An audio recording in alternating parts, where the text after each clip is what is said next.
अस्सलाम वालेकुम। आज हम बात करेंगे धोखे के 8th एपिसोड के बारे में। तो वीडियो शुरू करने से पहले हमारे चैनल को सब्सक्राइब कर लीजिए अगर अभी तक आपने नहीं किया, ताकि हमारी हर न्यू वीडियो आप तक पहुंच सके। चैनल को लाजमी सब्सक्राइब कर दीजिएगा। यहाँ पर हीरा आती है और आकर समझाती है कोमल को कि वो लड़का चाहे झूठा था, लेकिन उसने देखो तुम्हारी खातिर अपना सब कुछ छोड़ दिया है, और जिससे तुम प्यार करती थी उसने क्या किया, उसने तो तुम्हारे लिए कुछ भी नहीं ऐसा किया, बल्कि उसने तो अपने आप को ही अहमियत दी है। जब कोमल भी ये बात सुनती है तो परेशान हो जाती है। दूसरी तरफ कायनात कॉल करती है अहमद को और उसे कहती है कि मुझे वो सारे पैसे चाहिए जो मैंने तुम्हारे पे लगाए थे। तुम इतने घटिया इंसान निकलोगे मैं सोच भी नहीं सकती थी। अहमद कहता है कि मैंने तुम्हें कहा भी था तुम मुझे फ़ोन नहीं करोगी, और ठीक है मैं तुम्हें सारे पैसे वगैरह दे दूंगा जो तुम्हें चाहिए, लेकिन तुम्हें भी मेरा एक छोटा सा काम करना पड़ेगा। साथ ही कायनात कहती है मैं सोच भी नहीं सकती थी कि तुम गुंडे भेजोगे और मेरी अम्मी को मार पिटवाओगे।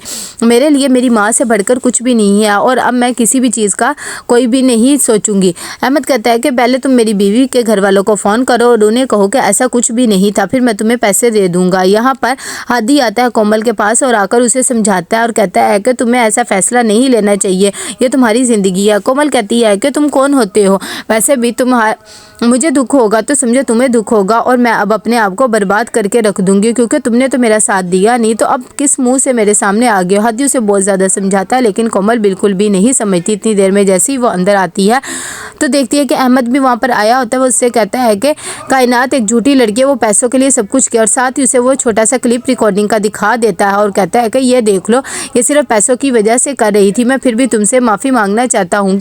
और साथ ही हादी को भी कहता है कि तुम भी इन्वेस्टिगेशन कर लो। हादी कहता है कि हाँ मैं ये सब कुछ सुन चुका हूँ, लेकिन वो खामोश हो जाता है क्योंकि सारा फैसला तो कोमल ने करना होता है। जब अहमद हाथ जोड़ के माफ़ी मांग लेता है और कहता है कि प्लीज़ मुझे माफ़ कर दो, मैं गलत नहीं हूँ, मैंने हाँ उससे शादी की थी लेकिन अब उसे छोड़ दिया। कोमल इतनी देर में अहमद के पास जाती है और उसे कहती है कि आपको किसी के भी सामने हाथ जोड़ने की कोई ज़रूरत नहीं, हमारा आपस का मामला है। दूसरी तरफ यहाँ पर महमूदा आती है और आकर कोमल के अब्बू को बताती है कि आज अहमद आया था कोमल से माफ़ी मांगने के लिए। जब ये बात कोमल के अब्बू को पता लगती है तो वो बहुत ज़्यादा गुस्से हो जाते हैं और कहते हैं कि आपने उसे अंदर ही क्यों आने दिया, अगर मैं सोया हुआ था तो क्या हुआ, आप तो जाग रही थी ना, मुझे आपसे ये उम्मीद नहीं थी और ना ही कोमल से ये उम्मीद थी। जब ये बात अरसला को भी पता लगती है तो वो भी बहुत ज़्यादा गुस्से में आ जाती है और अपनी अम्मी को कहती है कि मैं ये सब कुछ क्या सुन रही हूँ। हालांकि ताया अब्बू ने कह दिया था कि अब वो सीधा सीधा रिपोर्ट करवाएंगे और वैसे भी खुला का केस दर्ज करवाएंगे, और कोमल ऐसे कैसे कर सकती है, उसने माफ़ कर दिया है। उसकी अम्मी कहती है कि भाई मैंने भी यही सुना है लेकिन मुझे भी कुछ समझ में नहीं आ रहा। अब तो कोमल भी अपनी माँ की ही ज़ुबान बोलने लग गई है। इतनी देर में वहाँ पर हादी भी आ जाती है। अरसला उससे पूछती है तो हादी का मूड पहले से ही बहुत ज़्यादा ऑफ होता है, वो कुछ भी नहीं बताता और वहाँ से चला जाता है। अरसला भी अपने भाई को ऐसे देख के कहती है कि पता नहीं से भी क्या हुआ रहता है।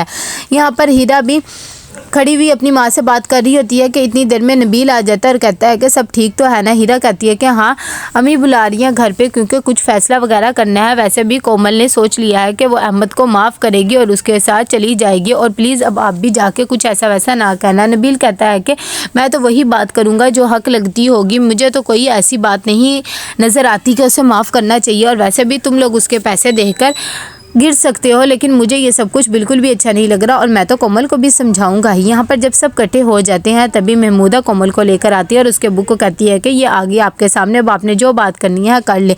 कोमल के अब्बू कहते हैं कि मैं तो बहुत ज़्यादा शर्मिंदा हूँ, मैंने अपनी बेटी को इतने नाज़ों से पाला था लेकिन आज वही बेटी मेरे शर्म से झुका दिया है सर। उसकी अम्मी कहती है कि ऐसी भी क्या बात हो गई, वो अपने शोहर के साथ रहना चाहती है तो क्या हो गया, और उसके साथ ज़िंदगी गुजारना चाहती है। कोमल भी कहती है कि अब्बू मैं आपकी ही बेटी हूँ और मैंने आपका सर कोई भी शर्म से नहीं झुकाया है, मैंने तो बस फैसला किया है अपनी ज़िंदगी का, और वैसे भी अब मेरी उससे शादी हो चुकी है। लेकिन नबील भी उसे समझाता है और कहता है कि कोमल तुम्हें उस लड़के के साथ नहीं रहना चाहिए, वो एक धोखेबाज इंसान है और दोबारा भी तुम्हें धोखा दे सकता है। हादी की अम्मी भी ये सब बातें सुन रही होती हैं, हालांकि वो भी कोमल को समझाना चाहती है लेकिन फिर सबकी वजह से नहीं समझाती हैं। कि इतनी देर में महमूदा कहती है कि मेरी बेटी ने बिल्कुल ठीक फैसला किया है, आखिर वो उसका शोहर है, अगर वो उसे माफ़ कर रही है तो क्या हो गया है। लेकिन उसके अब्बू कहते हैं कि ये एक जज्बाती फैसला है और ऐसे इंसान से कोई भी तवक्का नहीं की जा सकती, उसने एक दफ़ा पहले भी धोखा दे चुका है। हादी भी उसे कोमल को समझाता और कहता है कि तुम ये फैसला कैसे कर सकती हो, उसने पहले भी तो धोखा दिया और अब तुम उस पर फिर से भरोसा कर रही हो। दूसरी तरफ यहाँ पर कायनात भी बहुत ज़्यादा परेशान होती है। उसे अहमद की बेवफाई याद आ रही होती है कि उसने उसके साथ क्या किया है, और साथ ही याद आता है कि मैंने अहमद के लिए सब कुछ कर दिया। यहाँ पर कोमल परेशान बैठी हुई होती है, उसे कुछ समझ में नहीं आ रहा होता कि क्या करे। इतनी देर में महमूदा आती है और उसे कहती है कि अहमद की कॉल आई थी और वो कह रहा था कि वो तुम्हें शाम को लेने आएगा, और वो बहुत ज़्यादा खुश था और मैं भी बहुत ज़्यादा खुश हूँ। तुमने अपनी ज़िंदगी का एक बहुत ही अच्छा फैसला किया है और एक औरत को अपने घर के बारे में ही सोचना चाहिए। कोमल बेचारी खामोश हो जाती है और कुछ भी नहीं कहती है। यहाँ पर अहमद अपने घर वालों को बताता है कि मैं आज शाम को कोमल को लेने चला जाऊँगा और सारे मामलात मैंने देख ले खुद ही ठीक कर लिया, हालांकि आप लोग तो कुछ भी ठीक नहीं कर सके। उसके अब्बू कहते हैं कि हम जो कुछ करना चाहते थे हमने कर लिया है, लेकिन मैं तुम्हें फिर से कहना चाहता हूँ उस लड़की के साथ तुम्हें ऐसा नहीं करना चाहिए था और तुमने कायनात की भी ज़िंदगी को बर्बाद करके रख दिया है।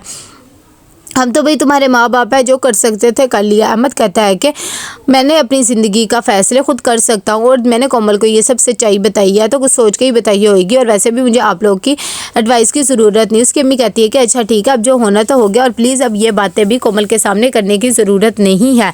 दूसरी तरफ यहाँ पर अरसला बहुत ज़्यादा परेशान होती है। वो अपनी अम्मी को कहती है कि मुझे तो कुछ भी समझ में नहीं आ रहा कि ये सब कुछ क्या हो रहा है। साथ ही वो कहती है कि ये कोमल की बेवफाई की वजह से सब कुछ हुआ है, उसे ऐसा नहीं करना चाहिए था। हादी के साथ जब वो ऐसी बातें कर रही होती है तो कोमल भी वहाँ पर आ जाती है और वो कहती है कि अरसला आपी आप मेरी बेवफाई की बातें कर रही हैं, ये बेवफाई तो आपके भाई ने की है ना, उसने मुझे धोखा दिया था, उसे सबकी इज्जतों का पास था ना, मैं क्या कर सकती थी। जब अरसला ये बातें सुनती है तो खामोश हो जाती है।